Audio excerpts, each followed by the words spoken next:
So what's good, Straw Gang, and welcome back to another Warzone video. So tonight's upload, possibly one of two, I might have a double upload out tonight, but anyway, in tonight's upload specifically, we're going to be taking a look and discussing at all of the changes coming to Warzone Pacific and the brand new Caldera map about a week from now. As I'm recording this, I've got my notes up on screen, so with that being said, let's hop right into it. So the first thing is going to be one of two changes to the loadouts. Now, here it says a focus on Vanguard weapons. Loadouts can only contain Vanguard weaponry, streamlining the meta for more accessibility and room for experimentation. Expect all weapons around the island to also be from Vanguard, and operator selection is also limited to Vanguard soldiers. Now, I assume that that is not going to be permanent. I do expect to have Cold War and Modern Warfare weapons, you know, pushed in within maybe like a month or so. I'm honestly not too sure, but there's no way that they would keep those guns completely out of Warzone Pacific because of how much people have put into buying for those bundles, you know, the Modern Warfare bundles from years ago and the Cold War bundles as well. Like, there's just too much money in that for them to just, you know, just flick it to the side. So the next change we're going to be looking at is with gas masks. So gas masks will no longer interrupt as many actions as they did previously. Drop a like if you died to the gas mask animation, because I know I did countless times, making it easier to pull your mask off or on, as well as plating up or reloading a weapon while getting out of the circle collapse, but still always favoring the combat advantage to those safely inside the circle, which is fair enough. You know, I have no problem with that. Gas masks may offer a modicum of protection against explosive canisters, which is like a new item developed by High Moon Studios. If these canisters explode, they release a small cloud of non-toxic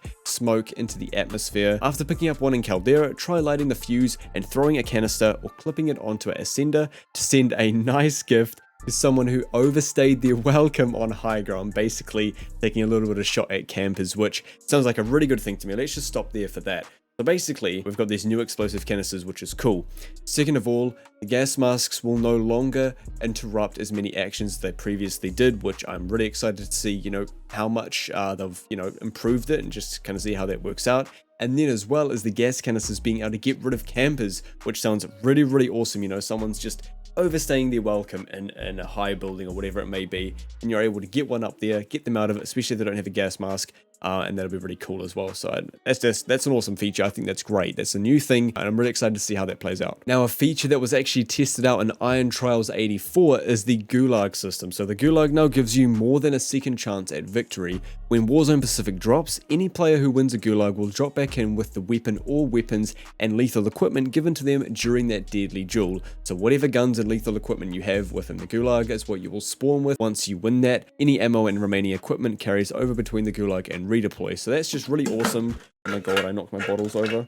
Now, the change that you have all been waiting for is the dead silence nerf, the stopping power, all that type of stuff. So let's talk about it. Here it says dead silence is being nerfed and stopping power rounds are gone, just completely, like they've been taken out of the game. Never want to see them again. Raven Software looked closely at various equipment pieces such as nerfs to stuns, which is good. Heartbeat sensors, yeah. They also took another look at dual welded melee weapons, the Kali sticks and Psy, to give justice to all ghosts who lived a second life too short during the haunting. Expect the aforementioned equipment and weaponry to be adjusted to be less potent in the war zone, along with gun butting no longer being the primary method of attack on Caldera, which is like a 2-hit melee is going to be gone. You know, it's like doof doof, and they're just like, you're dead. Like, you literally doof doof with your gun, and that's 3 plates and a full bar of health just gone within 2 hits of the end of your gun or your elbow or some shit. Like, that is absolutely ridiculous that that was ever a thing in the game, and a thing for so long. Now, another pretty game-changing thing, and something that's going to change the pace up a lot, the second loadout change is to the drop markers.